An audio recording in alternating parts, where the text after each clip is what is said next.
Bonjour Carole Delga. Bonjour. Merci beaucoup d'être sur le plateau télé du Pop-Up 2022. Je rappelle que vous êtes la présidente de la région Occitanie.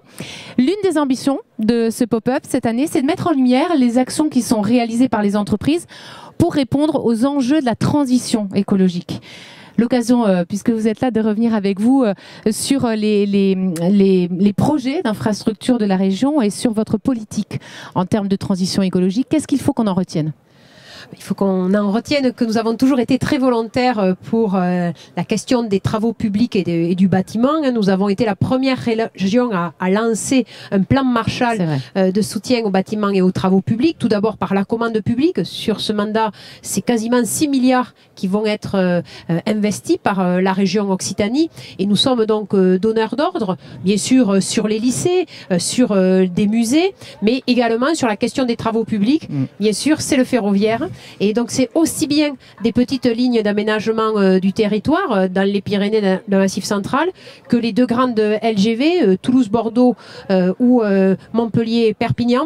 Et puis également, nous voulons développer l'aspect routier, en particulier la traversée du Massif central et certaines portions qui nous restent encore à améliorer dans les Pyrénées. Comment vous travaillez avec la profession des travaux publics et qu'attendez-vous d'elle, si je puis dire, sur les questions de la transition écologique? C'est un partenariat, vous travaillez main dans la main? Oui, on travaille main dans la main, puis on travaille naturellement parce que je viens de la filière des travaux publics. J'ai dirigé des entreprises dans les réseaux humides. Donc voilà, on se connaît, nous sommes de vieilles connaissances avec les travaux publics. Et moi, je sais que nous avons besoin de relier les gens. Et cela, c'est absolument indispensable dans ce monde quand même où il y a beaucoup de solitude, il y a beaucoup de sentiments d'isolement. Et quand on construit des routes, quand on réouvre des lignes de chemin de fer, quand on met aussi des voies sur les télécommunications, eh bien, cela permet d'avoir un enjeu sociétal qui est fort, en plus, bien entendu, d'activités non délocalisables. Et je tiens aussi quand même à saluer tout le travail qu'a mené la Fédération des travaux publics sur la question de la pénibilité des métiers.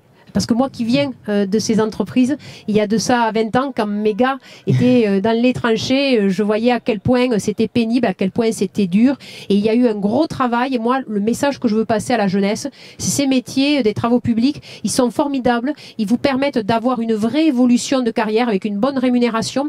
Mais surtout, ils vous permettent de faire des projets utiles aux populations. Donc surtout, aller dans ces métiers des travaux publics, ce sont des métiers de passion. Et puis surtout, il y a vraiment un esprit familial. C'est une grande famille, les travaux publics, et en fait, je ne l'ai jamais quitté. Oui, je vois ça. Et puis la passion qu'on retrouve, parce que beaucoup de gens se sont succédés aujourd'hui à cette table des travaux publics. On sent une passion, je la sens quand vous en parlez aussi. Ça reste, ça fait partie des gènes DTP, j'ai l'impression. Oui, ça fait partie de la On aime son métier. On aime son métier parce que parfois c'est dans des conditions difficiles. C'est en plein soleil, c'est l'hiver, sous la pluie, dans la neige. Mais on sait que derrière, il y a des habitants qui attendent de l'eau, qui attendent de l'électricité, qui attendent que la route soit rétablie à travers ces circonstances climatiques qui sont de plus en plus violentes. Ce sont des inondations, ce sont des éboulements. Et on a vraiment là le sentiment de participer à l'amélioration du quotidien. Et il y a une vraie solidarité entre les femmes et les hommes DTP. Qu'on a bien ressenti aujourd'hui sur ce pop-up. Alors, autre ambition de ce pop-up, et vous l'avez un petit peu évoqué en parlant de ces jeunes et en leur passant un certain nombre de messages, c'est effectivement de montrer les différentes facettes de ces métiers DTP à cette jeunesse, à cette jeune génération dont on attend beaucoup et qu'on va d'ailleurs essayer de capter et de recruter.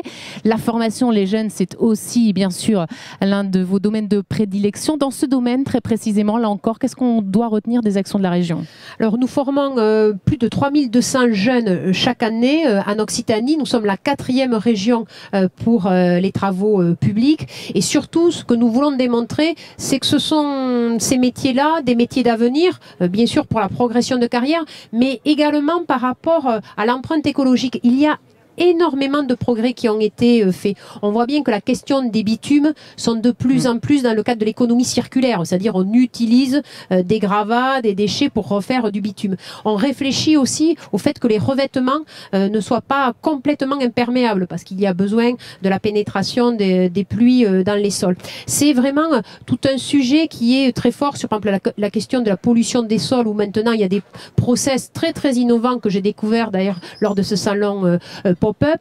Et donc là, c'est cette coloration verte qu'il faut faire reconnaître, après avoir bien expliqué que la pénibilité des métiers du TP, c'était du passé.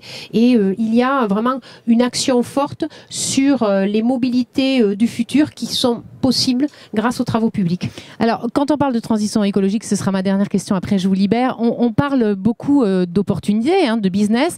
On parle aussi de contraintes et on a parfois l'impression que ces contraintes vont faire qu'il y aura de moins en moins de grands projets d'infrastructures. Ça peut inquiéter la profession. Qu'est-ce que vous avez envie de leur dire, vous, à cette profession? À cette profession, j'ai envie de leur dire que je suis présidente de Région de France, donc de l'ensemble des régions de France, et nous sommes tous les présidents de région, voilà, des bâtisseurs, et nous voulons en effet qu'il continue à y avoir des grands projets. Nous sommes pour une croissance en conscience, mais nous avons besoin d'avoir des grands projets, que ce soit à travers le maritime, sur les ports, à travers les canaux, à travers le ferroviaire, et nous appelons à un grand sursaut national sur l'investissement dans les infrastructures de transport.